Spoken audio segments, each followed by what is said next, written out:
네, 안녕하세요. 네오젠 과학학원에서 중학교 3학년을 담당하고 있는 박세진 강사입니다.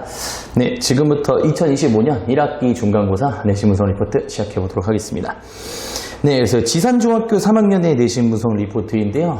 지산중학교 같은 경우에는 시험이 전반적으로 많이 어렵지 않았습니다. 그래서 이제 워낙 과학 쪽의 시험 문제를 조금 어렵게 내지 않는 경향을 좀 가지고 있어요. 예전에는 이제 조금 어려웠는데 요즘 들어서 이제 조금 쉽게 내는 경향을 좀 가지고 있다. 그렇게 생각을 해주시면 되고요.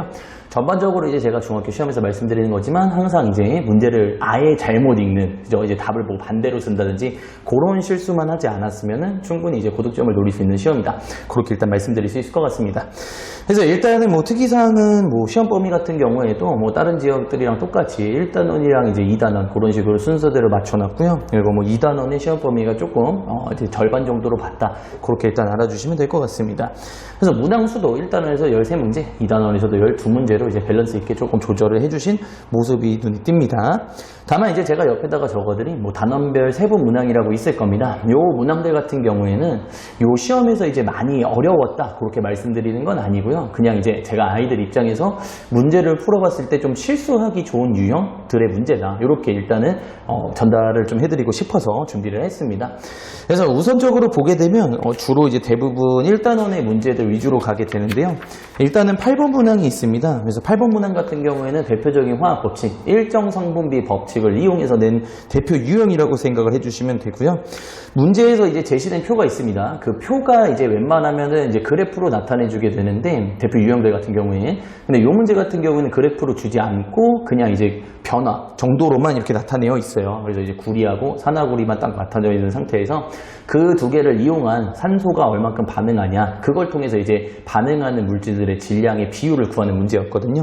그래서 일단은 이 유형을 보고 열심히 안 했으면 당연히 당황할 수 있습니다. 그래프가 아니다 보니까. 그래서 일단 집어넣은 문제고요. 그리고 이제 반응할 때의 비율만 정확하게 알아냈다면 뭐 필요한 물질의 이제 최소 질량 정도는 충분히 넘어갈 수 있지 않았을까, 그렇게 일단 생각이 듭니다. 그 다음에 12번 문항 같은 경우에도 그저 이제 1단원에서 세 가지 법칙 중에 하나인 기체 반응의 법칙에 대한 문항이라고 생각을 해주시면 됩니다. 역시 유명한 대표 유형의 문제고요. 그래프가 아닌 이제 표를 통해서 A하고 B에 대한 비율을 계산한 다음에 밑에 있는 빈칸을 채워주는 유형이다. 이렇게 일단 말씀드릴 수 있습니다. 그래서 역시 어렵지 않게 출제를 해왔는데요. 보기에서 반응하는 부피의 비율을 가지고 이제 그 화학 반응식에 개수의 비율을 집어넣을 수 있는지 약간은 까다로운 문항을 집어넣으셨습니다. 그래서 이제 기본적으로 제가 학원에서 이 부분을 가르칠 때 되게 중요시하는 부분이라서 당연히 학원 수업을 열심히 따라오셨다면은 실수하지 않았을 것이다. 그렇게 말씀을 드릴 수 있는데, 보통 아이들 같은 경우 이제 계산하는 법만 알고 이 계산하는 비율이 의미하는 걸 조금 까먹는 경우가 있다 보니까 충분히 실수할 수 있었다. 그렇게 일단 말씀드릴 수 있습니다. 마지막으로 16번 문항이 있는데요. 요건 이제 2단원 문항이고요. 지구과학 쪽 문제입니다. 그래서 복사평형에 대한 대표적인 유형이 나왔고요. 달하고 이제 지구에 대한 차이점을 가지고 우리가 복사평형을 설명할 수 있는가, 그렇게 물어보는 유형이라고 생각을 해주시면 됩니다. 물론 이제 요것들 같은 경우에도 저희가 이제 학원에서 만든 기출 문제를 통하여 충분히 이런 비슷한 유형들을 많이 접했을 거라고 생각이 들고요. 처음 보는 학생들 입장에서는 이게 도대체 무슨 말을 하는지 이해가 안 되면서 좀 당황할 수 있는 문제였습니다. 그래서 제가 일단은 세부 내역에다가 거기다가 적어 놓은 문제다라고 생각을 해주시면 될 것 같습니다. 그래서 이렇게 세 문제 정도를 저희가 조금 실수하기 좋은 유형이다라고 일단은 정리를 좀 해드린 거고요.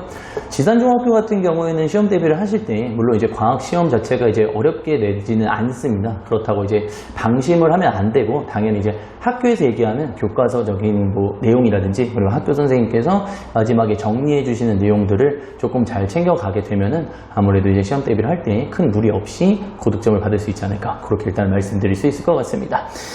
네, 끝으로 저희가 학원에서 준비한 내용들이 있습니다. 그래서 이제 저희가 요번 연도부터 일단 일산 지역에 있는 이제 중학교의 기출 문제들을 조금 이렇게 모으게 되면서 학원에서 이제 자체적으로 제작을 해서 아이들한테 이제 나눠주고 있어요.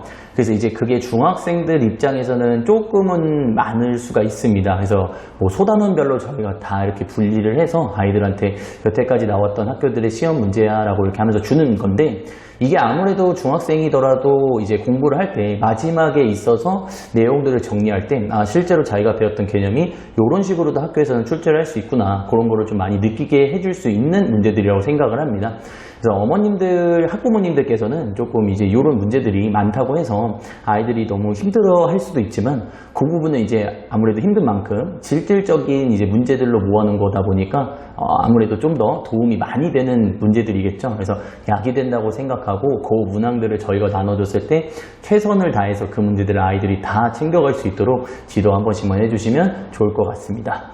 네, 이렇게 해서 지산중학교 3학년 내신문서 리포트 마무리 짓도록 하겠습니다. 끝까지 시청해주셔서 감사합니다.